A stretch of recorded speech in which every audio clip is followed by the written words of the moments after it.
Et je vous ai entendu, Madame l'ambassadrice, mais quel culot de venir ici et de défendre ce que votre armée coloniale est en train de faire au peuple palestinien et au peuple libanais. Quel culot de venir justifier vos crimes de guerre et vos crimes contre l'humanité. Où est passée votre humanité, Madame l'ambassadrice, pour venir ici justifier ces atrocités? Parce que vous avez montré des vidéos, vous avez vu ça? C'était au camp de réfugiés de Jabalia. Ce jeune homme qui est ici, ce n'est pas un terroriste. Il est brûlé vif ici. Parce que votre armée a bombardé un camp de réfugiés. Ici, c'est le bombardement d'un hôpital. Un hôpital avec des victimes civiles. Votre armée a tué en quelques mois autant d'enfants que sur les 4 dernières années dans tout conflit confondu par le monde. Et ça, vous venez de le justifier. Est-ce que quand vous tirez sur des enfants, quand vous tuez des enfants, des femmes, est-ce que c'est ceux-là qui vous terrorisent? Aujourd'hui, c'est ceux-là que vous appelez des terroristes et que vous luttez contre. Quand vous bombardez le peuple libanais par du phosphore qui est interdit par le droit international, c'est pour lutter contre le terrorisme.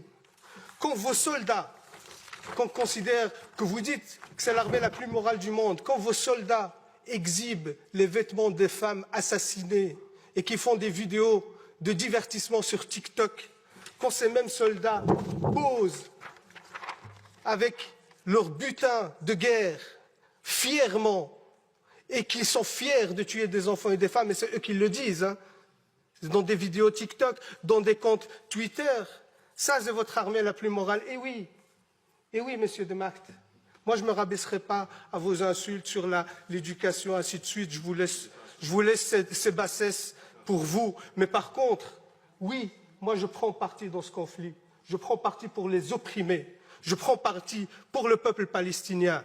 Et ça vous a tellement agacé que je brandis le drapeau palestinien dans cette commission. Je vais le refaire, monsieur de Macht. Ce peuple a le droit d'exister, a le droit à sa liberté. Ce peuple a le droit à son indépendance. Ce peuple a le droit à la dignité. Et vous les combattez. Vous faites un nettoyage ethnique. Vous faites un génocide contre le peuple palestinien sous prétexte de lutte contre le terrorisme, alors que c'est vous, l'armée la plus terroriste dans la région. C'est vous les vrais terroristes. C'est vous qui colonisez la Palestine depuis 76 ans. 76 ans. Il n'y avait pas de 7 octobre depuis 76 ans.